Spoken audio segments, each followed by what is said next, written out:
प्रेम से बोलिए शनि भगवान की जय। प्यारे भक्तों, आज आश्विन महीने की शुक्ला पक्ष के शनिवार को आप सभी श्रवण करेंगे शनि भगवान की पावन कथा है शनि देव और गरीब लकड़हारे की कथा।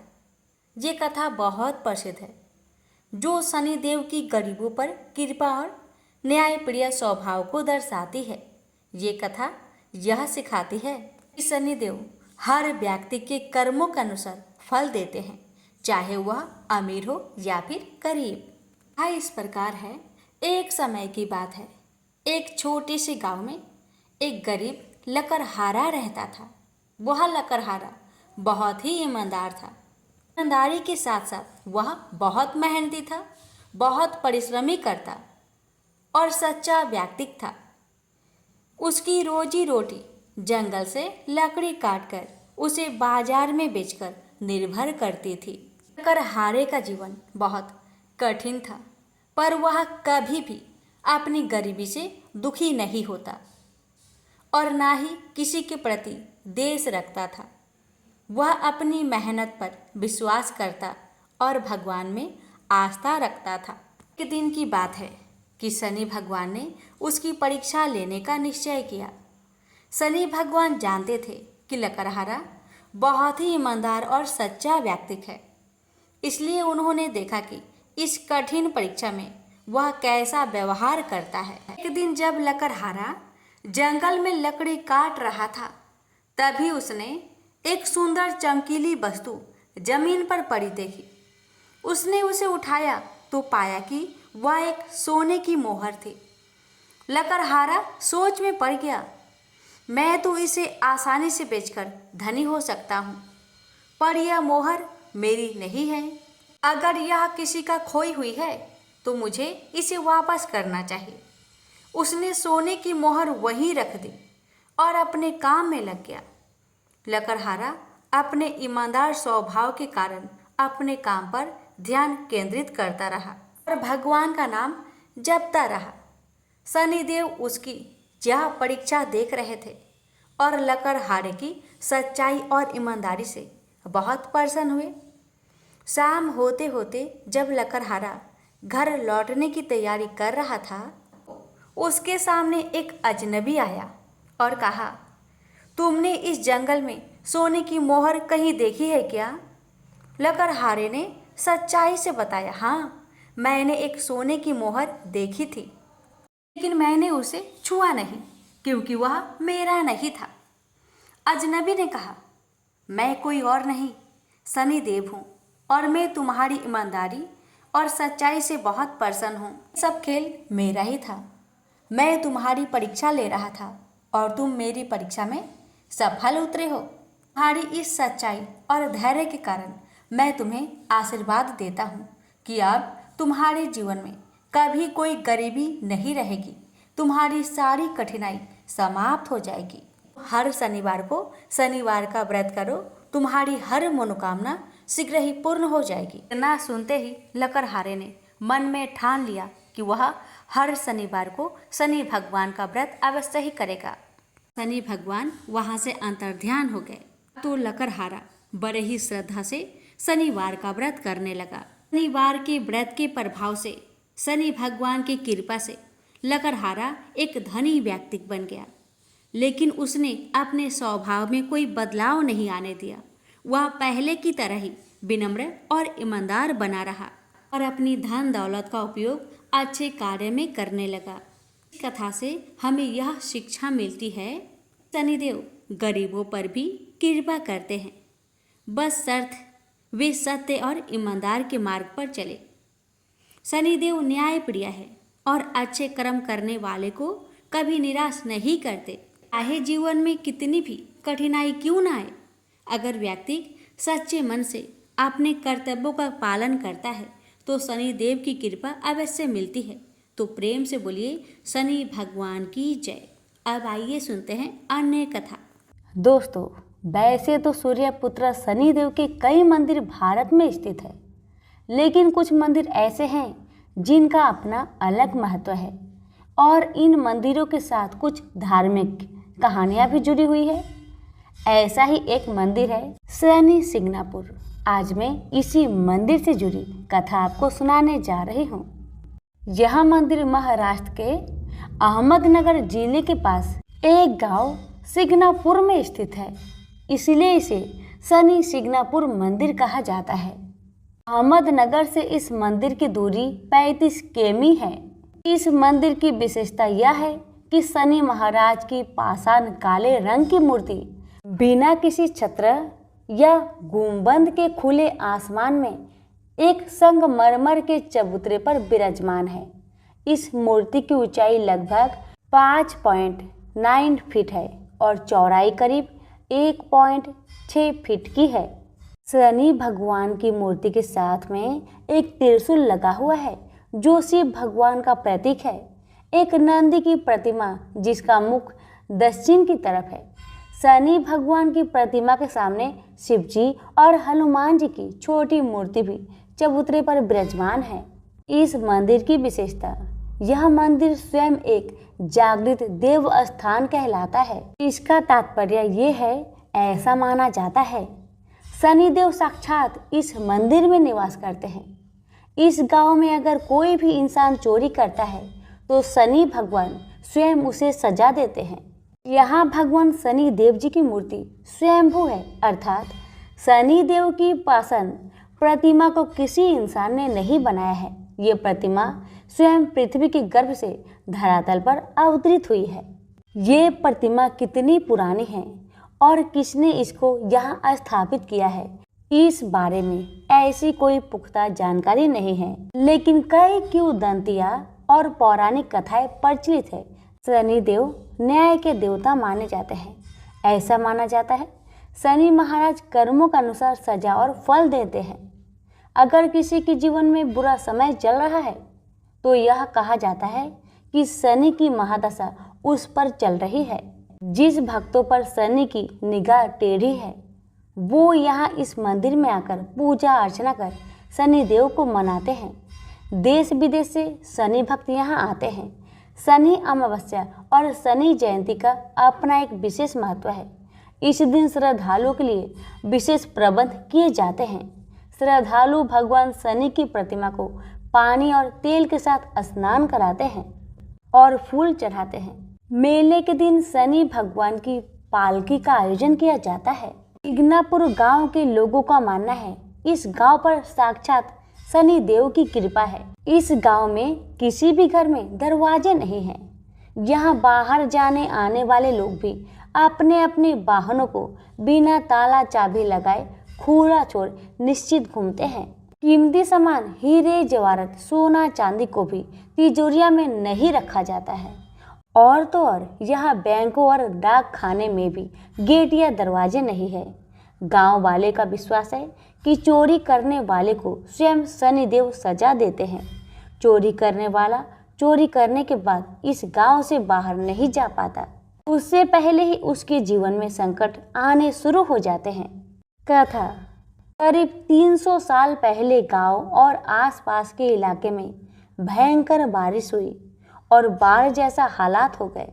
पास में ही नाश नाला नदी के किनारे पर एक अजीबोगरीब काले रंग का पाषाण पत्थर कहीं से आ गया।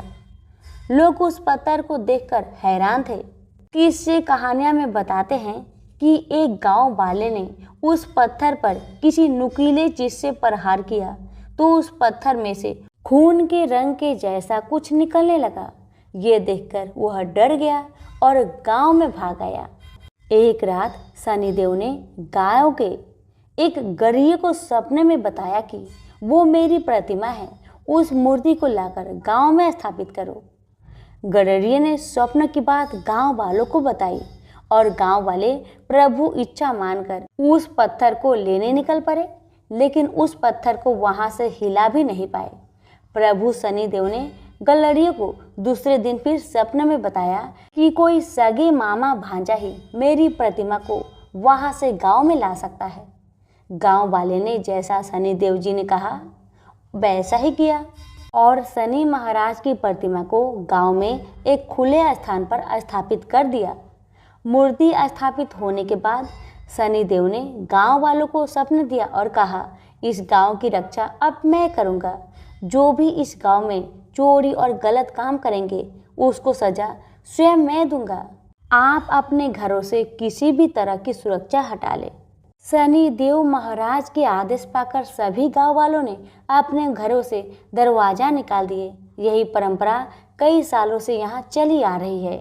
यहाँ पूरे गांव में किसी भी घर में गेट और दरवाजा नहीं है। और तो और अपनी कीमती चीजें को भी गांव वाले तिजोरी में नहीं रखते। यहाँ एक यूसीओ बैंक की शाखा है, उसमें भी कोई गेट और सिक्योरिटी नहीं है। इस अद्भुत और अविश्वसनीय मान्यता के कारण ये जगह विश्व प्रसिद्ध है और लाखों की तादाद में भक्त रोज यहाँ दर्शन करने आते हैं। प्रेम से बोले शनि महाराज की जय। पार्वती जब भी अपने पति शिव के साथ दूसरे देवताओं के निवास स्थान पर जाती और वहां उनके सजे धजे सुंदर भवनों को देखती तो उन्हें बड़ी ही हीनता का बोध होता। वे यह महसूस करती कि हमसे छोटे छोटे देवताओं के पास भी बड़े बड़े भव्य भवन हैं, लेकिन हमारे पास तो कुछ भी नहीं। कहने को मैं आदि देव शिव की पत्नी हूँ, लेकिन रहने के लिए मिली है कैलाश पर्वत की कंदराएं और पहनने के लिए वल्कल। किसी उचित आवास के अभाव में अन्य सुख सुविधाओं का उपभोग नहीं कर सकती। एक दिन पार्वती ने अपने मन की व्यथा अपने पति शिव से कही। शिव जी सुनकर मुस्कुराए, फिर बोले, इसमें हीनता की तो कोई बात ही नहीं देवी। प्रत्येक व्यक्ति की अपनी अपनी जीवन शैली होती है। हमारी जीवन शैली यही है, हम अपनी इस शैली को हीन क्यों समझे। अन्य देवगण प्रकृति से बहुत दूर है, जबकि हम प्रकृति की गोद में निवास करते हैं। यह तो हमारे लिए गौरव की बात है, हीनता की नहीं। शिव के तर्कों से पार्वती संतुष्ट नहीं हुई और बोली, मुझे आपकी ये बातें समझ में नहीं आती देव। मुझे तो अपना एक आवास चाहिए, बहुत ही भव्य और सुख सुविधा से पूर्ण।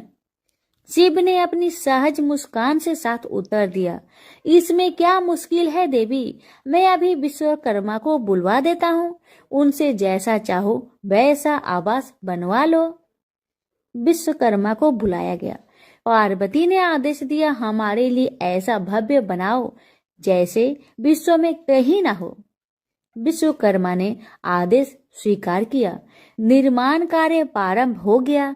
कुछ ही समय में पार्वती की इच्छा अनुसार भव्य भवन तैयार हो गया। अपने भवन को देखकर पार्वती अति प्रसन्न हुई। गृह प्रवेश की तैयारी होने लगी। पार्वती चाहती थी गृह प्रवेश के समय सभी प्रमुख देवता हमारे यहाँ उपस्थित रहे।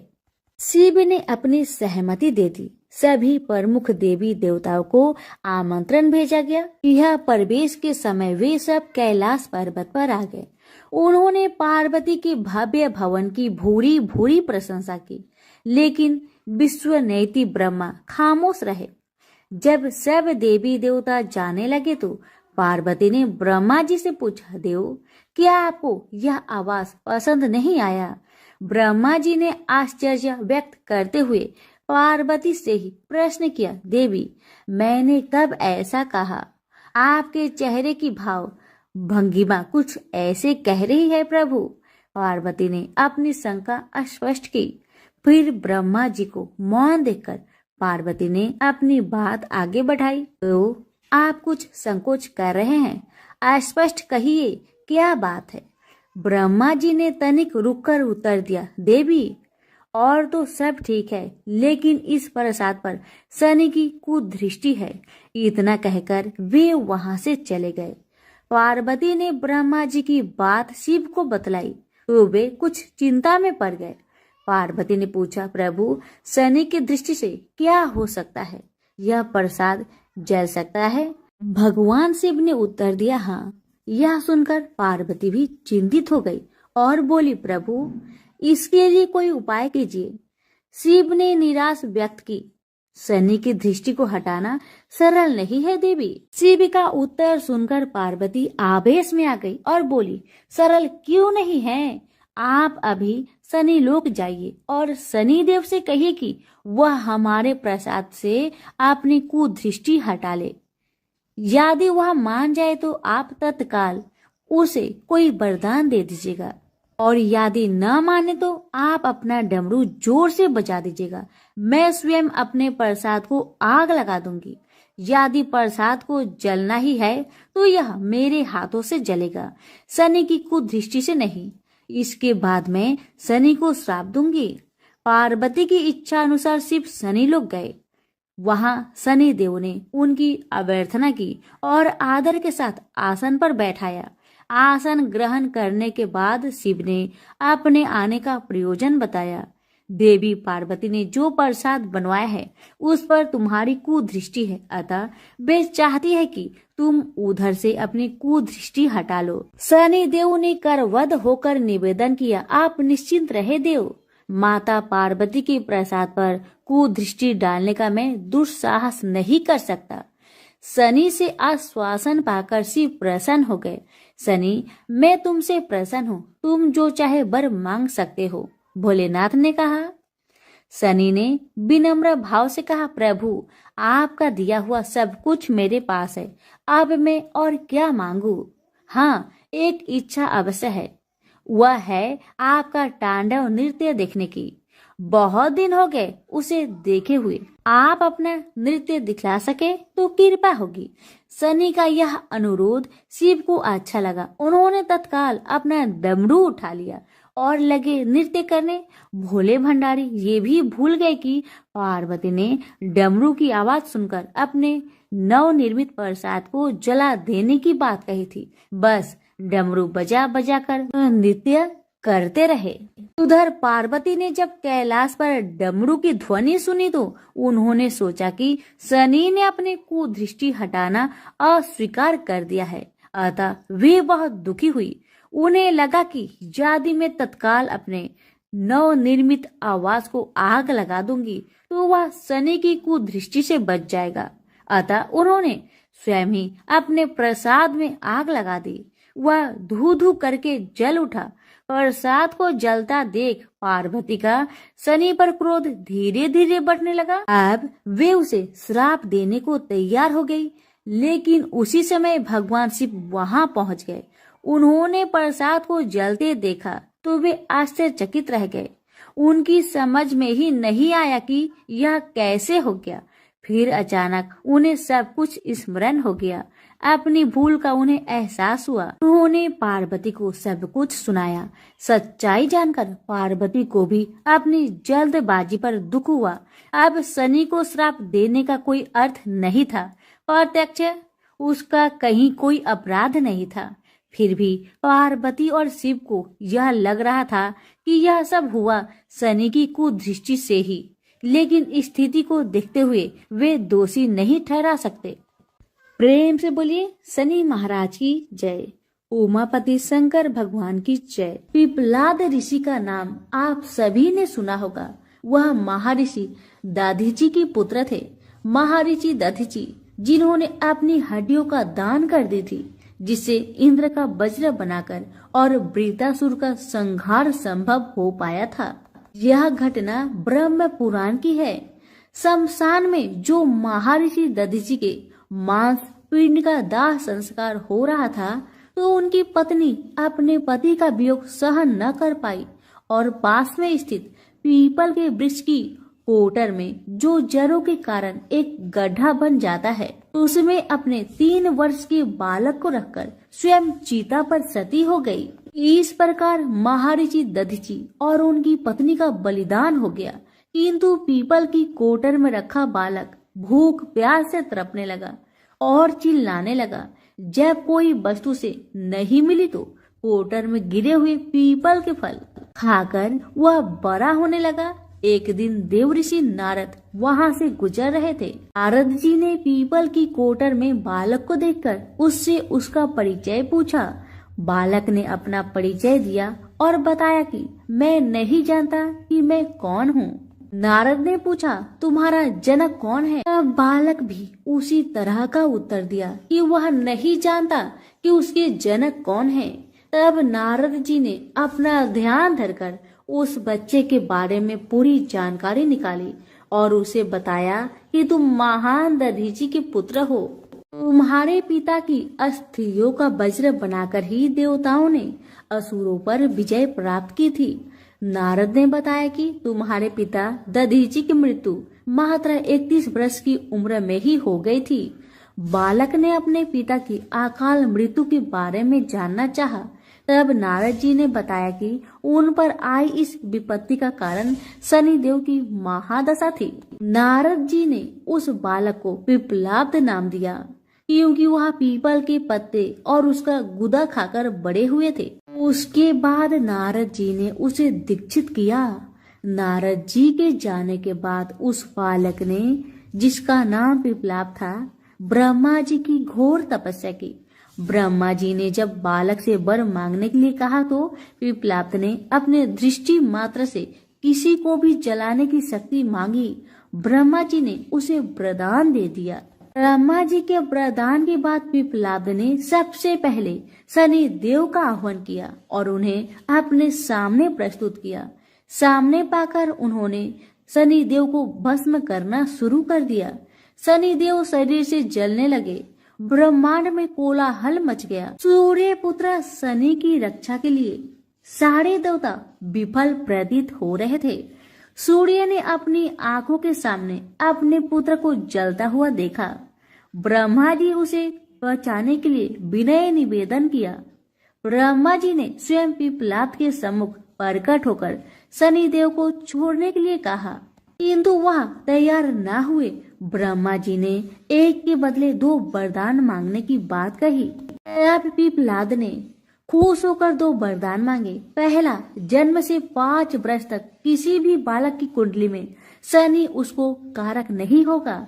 जैसे मैं अनाथ हुआ, शनि के कारण कोई और अनाथ नहीं होगा।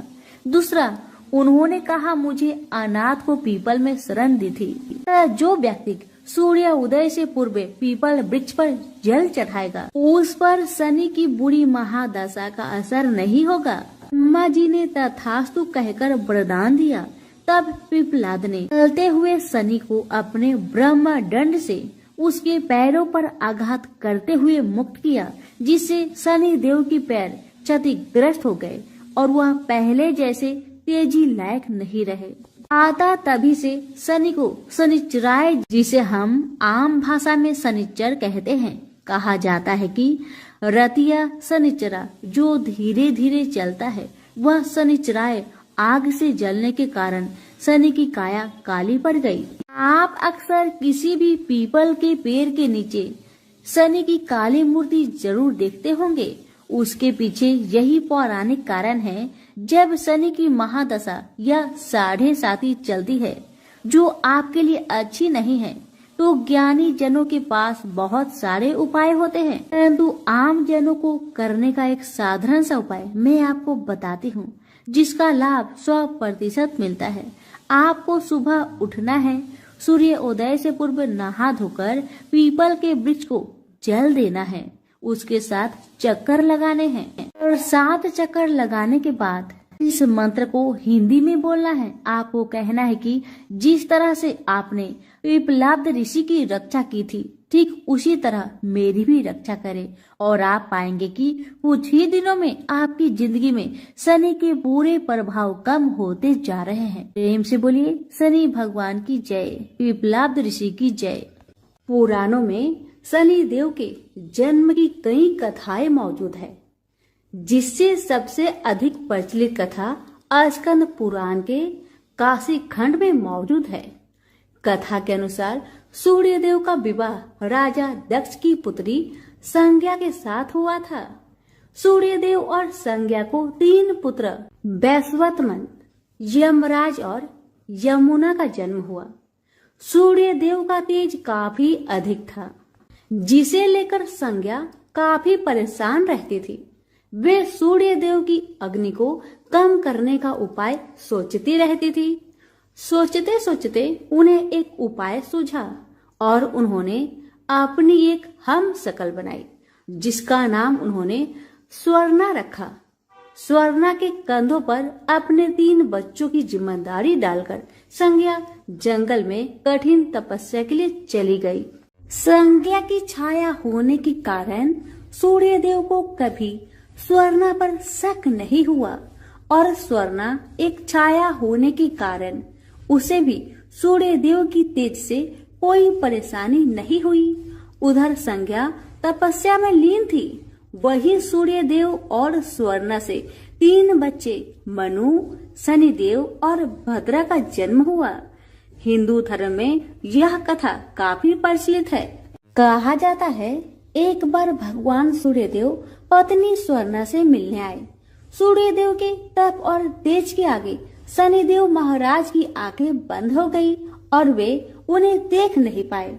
वहीं शनिदेव की वर्ण को देख भगवान सूर्य ने पत्नी स्वर्णा पर शक करते हुए कहा कि ये मेरा पुत्र नहीं हो सकता। ये बात सुनते ही शनिदेव के मन में सूर्य देव के लिए शत्रु भाव पैदा हो गए, जिसके बाद उन्होंने भगवान शिव की कठिन तपस्या करनी शुरू कर दी। शनिदेव की कठिन तपस्या के बाद भगवान शिव प्रसन्न हुए और उन्हें वरदान मांगने को कहा। इस बात पर शनिदेव ने शिव जी से कहा कि सूर्य देव मेरी माँ का अनादर और प्रताड़ित करते हैं, जिस वजह से उनकी माता को हमेशा अपमानित होना पड़ता है। उन्होंने सूर्य देव से ज्यादा शक्तिशाली और पूजनीय होने का वरदान मांगा। शनिदेव की इस मांग पर उन्होंने शनिदेव को 9 ग्रहों का स्वामी होने का वरदान दिया। उन्हें सबसे श्रेष्ठ स्थान की प्राप्ति हुई। इतना ही नहीं, उन्हें ये भी वरदान दिया गया कि सिर्फ मानव जातक का ही नहीं बल्कि देवता, असुर, गंधर्व, नाग और जगत के सभी प्राणी उनसे भयभीत रहेंगे। प्रेम से बोलिए शनि महाराज की जय हो। एक ब्राह्मण को सपने में नीली घोड़ी पर नीले कपड़े पहने एक आदमी दिखाई देता है और कहता है, हे ब्राह्मण देवता, मैं तेरे लगूंगा। ब्राह्मण घबरा कर उठ गया। अगले दिन यही सपना उसे फिर आता है। यह सपना उसे रोज आने लगा। वह परेशान हो गया और चिंता के मारे दुबला होने लगा। उसकी पत्नी ने कारण पूछा तो उसने सपने के बारे में बताया। ब्राह्मणी बोली, वे अवश्य ही शनि महाराज होंगे। अब की बार देखे तो कहना लग जाओ, पर 1.15 पहर से ज्यादा मत लगना। उस दिन सपना आने पर ब्राह्मण ने कहा, लग जाओ, पर कितने समय के लिए लगोगे? शनि जी बोले, 7.5 वर्ष का लगूंगा। ब्राह्मण ने कहा, क्षमा करे शनि जी, इतना भारी तो मुझसे झेला नहीं जाएगा। तब शनि जी बोले, तो 5 वर्ष का लग जाऊंगा।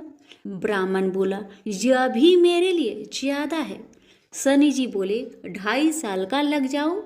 ब्राह्मण ने मना किया तो शनि जी कहने लगे, 1.25 पहर का तो लगूंगा ही। इतना तो कोढ़ी, कलंगी, भिखारी के भी लग जाता हूँ। तब ब्राह्मण ने कहा, ठीक है। ब्राह्मण को 1.25 पहर की शनि की दशा लग गई।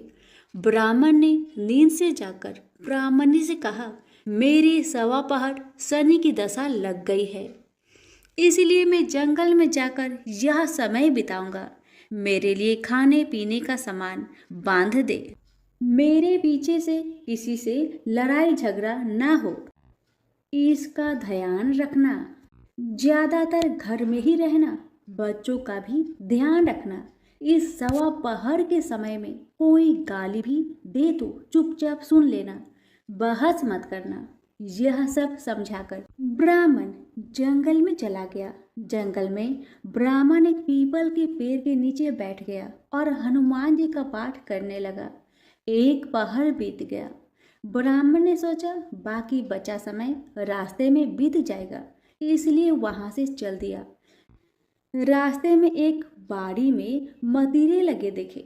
माली से एक मतीरा खरीदा, पोटली में बांधा और आगे बढ़ा। आगे एक आदमी मिला जो असल में शनिदेव थे। ब्राह्मण से पूछा, पोटली में क्या है? उसने कहा, मतीरा है। शनिदेव बोले, दिखाओ। ब्राह्मण ने पोटली खोली। उसमें राजकुमार का कटा हुआ खून से लथपथ सिर। शनिदेव ब्राह्मण को राजा के पास ले गए। और कहा कि इस ब्राह्मण ने राजकुमार की हत्या कर दी है। इसके पास पोटली में राजकुमार का सिर है। राजा ने कहा, मैं यह नहीं देख सकता, इस ब्राह्मण को सूली पर चढ़ा दो। राजा के यहाँ हाहाकार मच गया। ब्राह्मण को सूली पर चढ़ाने से पहले पूछा गया कि उसकी कोई आखिरी इच्छा हो तो बताए। ब्राह्मण ने सोचा इसी तरह 1.25 पहर पूरा करना होगा। उसने कहा वह रोज बालाजी की कथा सुनता है, मरने से पहले अंतिम बार बालाजी की कथा सुनना चाहता हूँ। ब्राह्मण को कथा सुनाने का प्रबंध किया गया। कथा कहते कहते 1.25 पहर पूरा हो गया। शनि की दशा टलते ही राजकुमार शिकार खेल कर लौटता हुआ दिखाई दिया। राजकुमार को आता देख राजा बहुत खुश हुआ, लेकिन उसे निर्दोष ब्राह्मण की हत्या का दोष लगने का डर सताने लगा। उसने तुरंत घुड़सवार सैनिकों को ब्राह्मण को आदर सहित ले आने के लिए भेजा। ब्राह्मण राज दरबार में आया तो राजा ने क्षमा मांगी और पोटली दिखाने के लिए कहा। पोटली खोली तो उसमें मदिरा था। राजा ने इन सब के बारे में पूछा तो ब्राह्मण ने बताया, मुझे 1.25 पहर की शनिचर की दशा लगी थी, इस कारण यह सब तमाशा हुआ। राजा ने पूछा, यह दशा कैसे टलती है? ब्राह्मण बोला, राजा, ये सेठ के लगे तो काला हाथी या काला घोड़ा दान करे, गरीब के लगे तो पीपल की पूजा करे। तब बोले, साजा शनिचर कहिए, जाके पाओ सदा ही पढ़िए। शनि की कहानी सुने, तिल का तेल और काला उड़द दान करे, काले कुत्ते को तेल से चूपर कर रोटी खिलाए तो शनिचर की दशा उतर जाती है। राजा ने उसे मदिरा वापस दे दिया। घर आकर ब्राह्मण ने मदिरा काटा तो उसके बीज की जगह हीरे मोती निकले। ब्राह्मणी ने पूछा, यह कहाँ से लाए? आप तो कह रहे थे शनि की दशा लगी है। ब्राह्मण ने कहा, जब दशा लगी थी तो यही मदिरा राजकुमार का सिर बन गया था। उतरती दशा के शनि जी निहाल कर गए। हे शनि देवता, जैसे ब्राह्मण के शनि की दशा लगी वैसे किसी के ना लगे, निहाल सबको करे। प्रेम से बोलिए, शनि महाराज की जय हो। एक समय स्वर्गलोक में सबसे बड़ा कौन, ये प्रश्न पर 9 ग्रह में वाद विवाद हो गया। विवाद इतना बढ़ा कि परस्पर भयंकर युद्ध की स्थिति बन गई। निर्णय के लिए सभी देवता देवराज इंद्र के पास पहुंचे और बोले, हे देवराज, आपको निर्णय करना होगा कि हम में से सबसे बड़ा कौन है। देवताओं का प्रश्न सुनकर देवराज इंद्र उलझन में पड़ गए। इंद्र बोले, मैं इस प्रश्न का उत्तर देने में असमर्थ हूँ। हम सभी पृथ्वी लोक में उज्जैनी नगरी में राजा विक्रम आदित्य के पास चलते हैं। देवराज इंद्र सहित सभी ग्रह उज्जैनी नगरी पहुँचे। महल में पहुंचकर जब देवताओं ने उनसे अपना प्रश्न पूछा तो राजा विक्रमादित्य भी कुछ देर के लिए परेशान हो उठे, क्योंकि सभी देवता अपनी अपनी शक्तियों के कारण महान थे। किसी को भी छोटा या बड़ा कह देने से उनके क्रोध के प्रकोप से भयंकर हानि पहुंच सकती थी। अचानक राजा विक्रमादित्य को एक उपाय सूझा और उन्होंने विभिन्न धातुओं स्वर्ण, रजत, कांसा, तांबा, सीसा, रांगा, जस्ता, अबरक व लोहे के 9 आसन बनवाए। धातुओं के गुणों के अनुसार सभी आसनों को एक दूसरे के पीछे रखवाकर उन्होंने देवताओं को अपने अपने सिंहासन पर बैठने को कहा। देवताओं के बैठने के बाद राजा विक्रमादित्य ने कहा, आपका निर्णय तो स्वयं हो गया। जो सबसे पहले सिंहासन पर विराजमान है वही सबसे बड़ा है। राजा विक्रमादित्य के निर्णय को सुनकर शनि देवता ने सबसे पीछे आसन पर बैठने के कारण अपने को छोटा जानकर क्रोधित होकर कहा, राजा विक्रमादित्य, तुमने मुझे सबसे पीछे बैठाकर मेरा अपमान किया है। तुम मेरी शक्तियां से परिचित नहीं हो, मैं तुम्हारा सर्वनाश कर दूंगा। शनि देव ने कहा, सूर्य एक राशि पर 1 महीने, चंद्रमा 2.25 दिन, मंगल 1.5 महीने, बुध और शुक्र 1 महीने, बृहस्पति 13 महीने रहते हैं। लेकिन मैं किसी राशि पर 7.5 वर्ष 7.5 तक रहता हूँ। बड़े बड़े देवताओं को मैंने अपने प्रकोप से पीड़ित किया है। राम को 7.5 के कारण ही वन में जाकर रहना पड़ा और रावण को 7.5 के कारण ही युद्ध में मृत्यु का शिकार बनना पड़ा। राजा, अब तू भी मेरे प्रकोप से नहीं बच सकेगा। इसके बाद अन्य ग्रहों के देवता तो प्रसन्नता के साथ चले गए, परंतु शनिदेव बड़े क्रोध के साथ वहां से विदा हुए। राजा विक्रमादित्य पहले की तरह ही न्याय करते रहे। उनके राज्य में सभी स्त्री पुरुष बहुत आनंद से जीवन यापन कर रहे थे। शनिदेव अपना अपमान नहीं भूले। एक दिन राजा की परीक्षा लेने शनिदेव घोड़े के व्यापारी के रूप में राज्य पहुंचे। जब राजा विक्रमादित्य को इस बात का पता चला तो उन्होंने अपने अश्वपाल को कुछ घोड़े खरीदने के लिए भेजा। घोड़े बहुत कीमती थे। अश्वपाल ने जब वापस लौटकर इस संबंध में बताया तो राजा विक्रमादित्य ने स्वयं आकर एक सुंदर व शक्तिशाली घोड़े को पसंद किया। घोड़े की चाल देखने के लिए राजा उस घोड़े पर सवार हुए तो वह घोड़ा बिजली की गति से दौड़ पड़ा।